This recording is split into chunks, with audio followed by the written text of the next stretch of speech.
جس طرح پہلے بھی میں اپنی بارہ پریس کانفرنسز میں کہہ چکا ہوں کہ ہماری سیکیورٹی فورسز، ہماری تمام فورسز جو ہیں قربانیاں دے کر اس ملک میں امن و امان لا رہی ہیں، جبکہ کچھ ایسے عناصر ہیں کہ وہ ان کی قربانیوں کی تعریف کرنے کی بجائے یا ان کو اچھا کہنے کی بجائے ہم ان پر الٹا الزامات بھی لگا لیتے ہیں۔ تو جس طرح ایک واقعہ پیش آیا تھا اکتوبر 2021 میں دو معصوم بچوں کا، 10 اکتوبر کو دو معصوم بچوں کا لیوستان اوشاب ضلع تربت میں، اس کی بھی شکایت کنندگان نے اور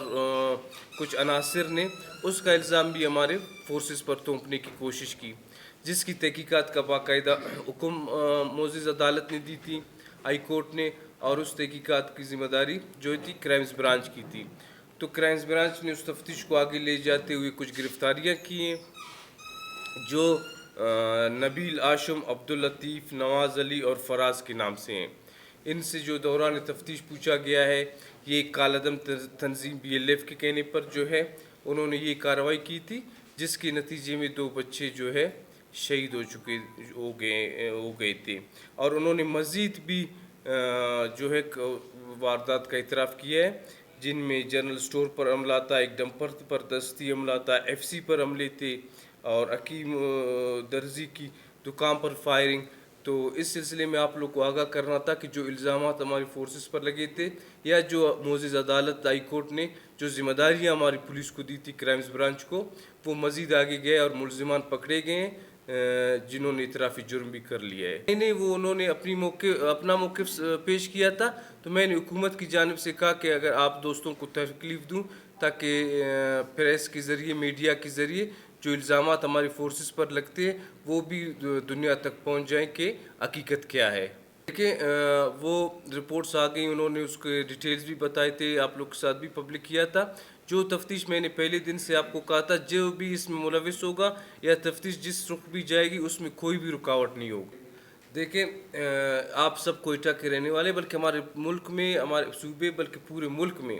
ایک ایسا وقت تھا جو آئے روز یہاں دھماکے ہوتے تھے، سینکڑوں جانیں بھی اس میں جو ہیں ضائع ہو جاتی تھیں، لیکن ہماری جو سیکیورٹی فورسز نے جو قربانیاں دی اس کی نتیجے میں آج ہم اس طرح کی زندگی گزار رہے ہیں جو اس حالات سے ہم نکل چکے ہیں۔ البتہ حالات بالکل آئیڈیل نہیں ہیں۔ افغانستان کے حالات ایسے تھے کہ افغانستان میں ایک حکومت بیٹھی ہوئی تھی جو ہندوستان کے فنڈنگ سے دہشت گرد تنظیموں کو مکمل سپورٹ کر رہی تھی، جو کھلے عام طور پر پاکستان میں دہشت گردی کرنا چاہتے تھے۔ تو جہاں تک افغانستان کے حالات تبدیلی کے بعد وہاں جو ہے ان پر زمین تنگ ہو گئی، تو انہوں نے پھر دہشت گردوں نے پاکستان کا رخ کیا۔ وہ یہاں آ کر اپنے آخری سانسوں میں کچھ کارروائیاں کر رہے ہیں، اور ان کو کارروائیوں کے مقابلے میں ہماری فورسز نے بھی ان کا مقابلہ کیا اور گرفتاریاں بھی ہوئی ہیں۔ مزید آگے آنے والے دنوں میں انشاءاللہ آپ کو امن بھی نظر آئے گا اور دہشت گردوں کی جو پسپائی ہے وہ بھی نظر آئے گی۔ دیکھیں یہاں کچھ محرکات تو دہشت گردی کے ہیں، کئی دہشت گرد تنظیمیں پاکستان میں کام کر رہے ہیں، کچھ ہمارے یہاں بدبختی سے قبائلی جھگڑے، قبائلی مسئلے بھی ہوتے ہیں، تو اس وجہ سے بھی حالات میں کچھ وہ آیا ہے، لیکن انشاءاللہ گورنمنٹ کی رٹ سے قائم ہے، گورنمنٹ کی سے کوئی نہیں نکل سکتا۔ جو اس نے چاہے قبائلی دشمنی میں کسی کو مارا ہے، کسی دہشت گردی میں کوئی ملوث ہے، کسی کو نہیں بخشا جائے گا۔ دیکھیں میں نے آپ کو کہا کہ ہندوستان وہاں پر پیسے لگا رہا ہے، اور ہمارے کچھ اپنے لوگ ان کے کارندے بنے ہوئے ہیں، افغانستان میں بیٹھ کر اپنی ملک کے خلاف سازشیں کر رہے ہیں۔ تو جب سے افغانستان کے حالات خراب ہو گئے ہیں، افغانستان کی حکومت سے ہمیں توقع بھی ہے کہ وہ پاکستان کے خلاف اپنی زمین استعمال نہیں ہونے دے گی، تو اس کے خلاف انہوں نے کارروائی کی ہے۔ تو دہشت گرد یہاں آ کر اپنے، جس طرح میں نے اس دن بھی آپ لوگ کو کہا، افغانستان میں چھپ چھپا کے اگر کوئی موجود ہو، افغانستان کی بھی ابھی تک گورنمنٹ کی ریٹ اتنی مضبوط نہیں ہے، لیکن کھلے عام طور پر ان کو اسٹیٹ کا کوئی مدد حاصل نہیں ہے۔ دیکھیں یہ ایک پارٹی کے اندر ایک آپ کو پتہ اختلافات آئے تھے ایک جمہوری تبدیلی کے حوالے سے، جن اختلافات کو مل بیٹھ کر دور کیا گیا،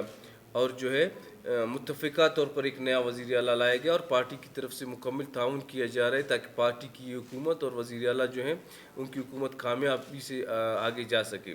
بالکل میں سمجھتا ہوں اپوزیشن ہمارے ساتھ مکمل تعاون کر رہی ہے, ہمارے ساتھ ہے, اور ہم مل کر جو ہے کوشش کر رہے ہیں کہ بلوچستان کے مسئلے حل ہوں.